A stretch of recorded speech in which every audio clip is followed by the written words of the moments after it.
Hi everybody, it's Julianne Jones here with the answers to my video Q&A Monday questions from the fan page. We had several questions today, so I'm going to switch on over to that fan page and get right to it. First of all, I have a question from Shell Cohen. She says, I'm starting to change several aspects of my mindset as well as starting to put several systems in place. Good for you. I keep falling back into old habits and I want to stop doing that. Is there anything that you'd suggest to stay focused in new ways? I do expect some relapses, but I'm getting frustrated that I make progress in one area, but usually relapse to another area. Perhaps I'm taking on too much change at once or should focus on ingraining one new thing before trying to change another new thing.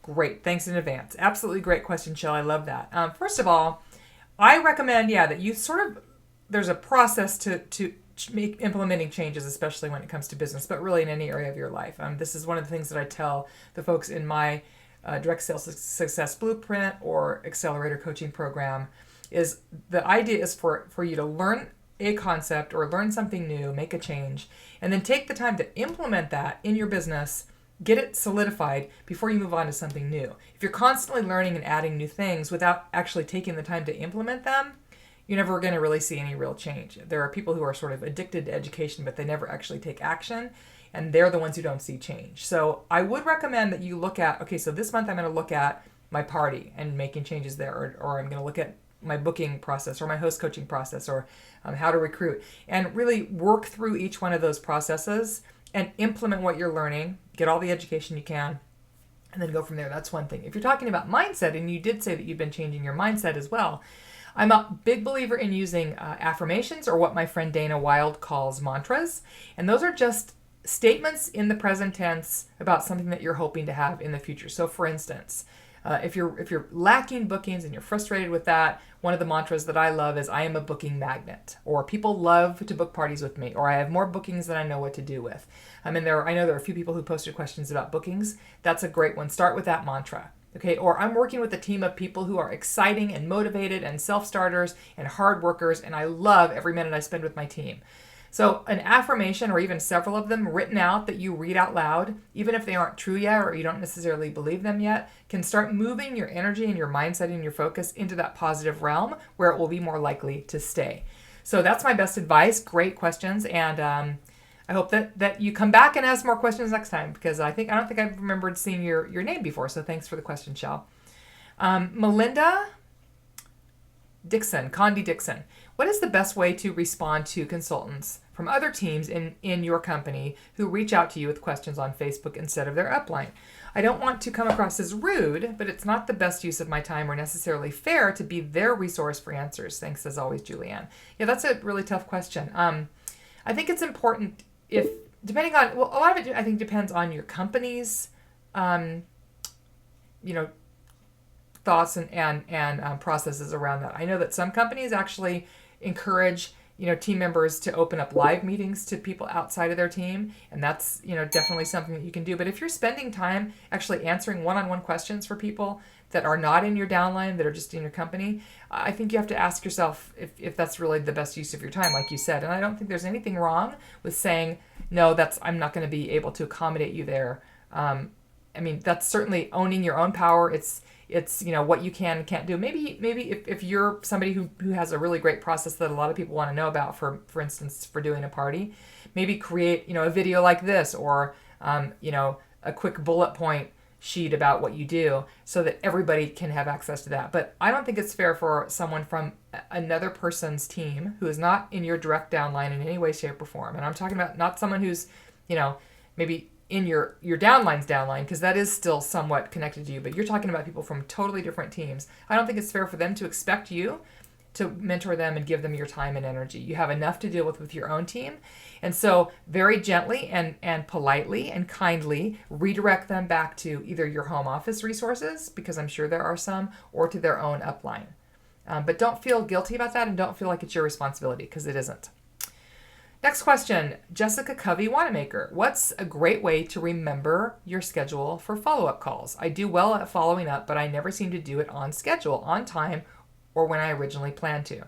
So this is really, it's twofold. It's knowing that follow-up is really important, and it's having a system so that you schedule those calls. Actually, it's threefold. And then it's following through with that system and making the call every single time you're supposed to, every single time that reminder pops up or whatever, okay? So number one, you have to make sure that you have that system in place. So first of all, I said you have to make sure that you understand how important follow-up is. And that obviously you do, because it's on your schedule, right? What is your system for that? You can have an electronic system where you put a reminder in Outlook, or I use iCal, and reminders pop up in iCal.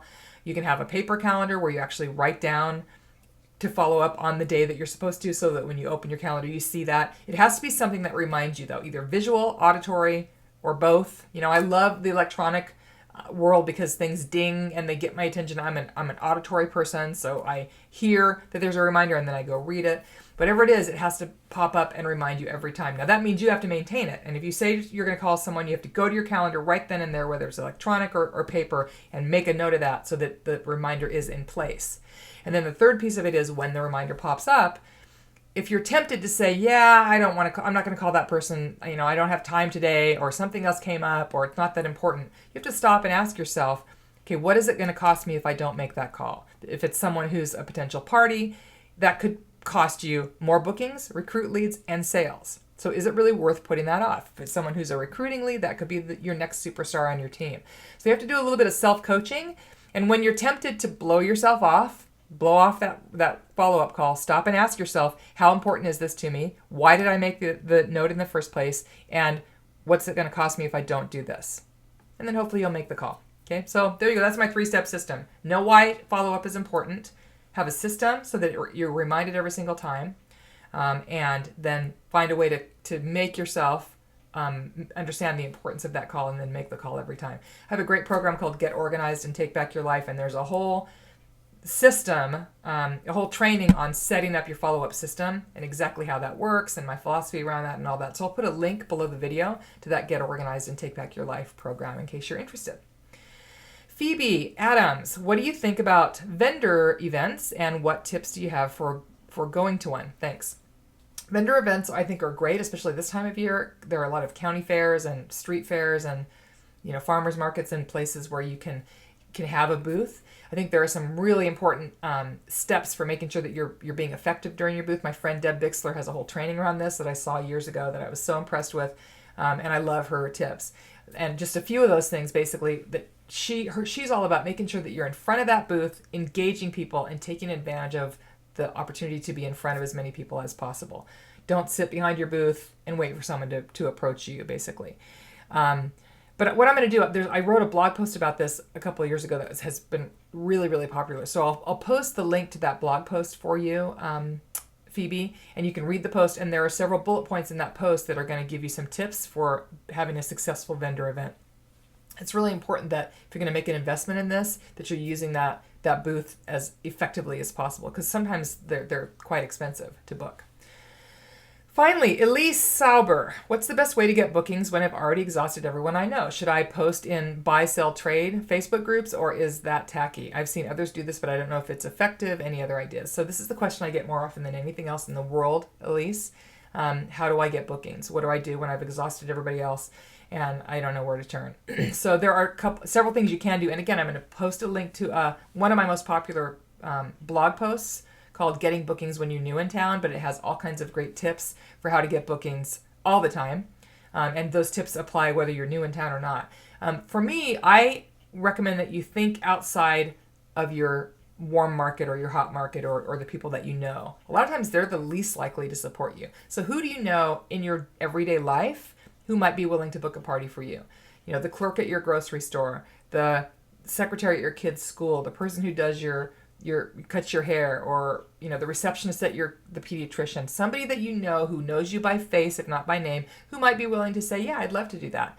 I found I was new in town when I first started my business, and I found that there were lots of people who were willing to support me in those other sort of grayer areas of my life. So look at that, read the blog post, it's going to help. As far as buy, sell, trade groups in Facebook, I don't know if that's going to bring you any success. I don't suppose it could hurt to post something there, but if you do, anytime you're advertising, make sure you focus on the experience, not your product. So in other words, you're not going to post an ad that says, book this party and get all this free product.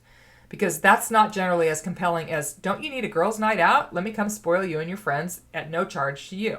That's a totally different kind of ad. So focus on the experience and the person, what's in it for them, as opposed to get a bunch of free products or here's the outcome if you host a party, because really people are going to resonate more with that what's in it for me outcome-based advertising.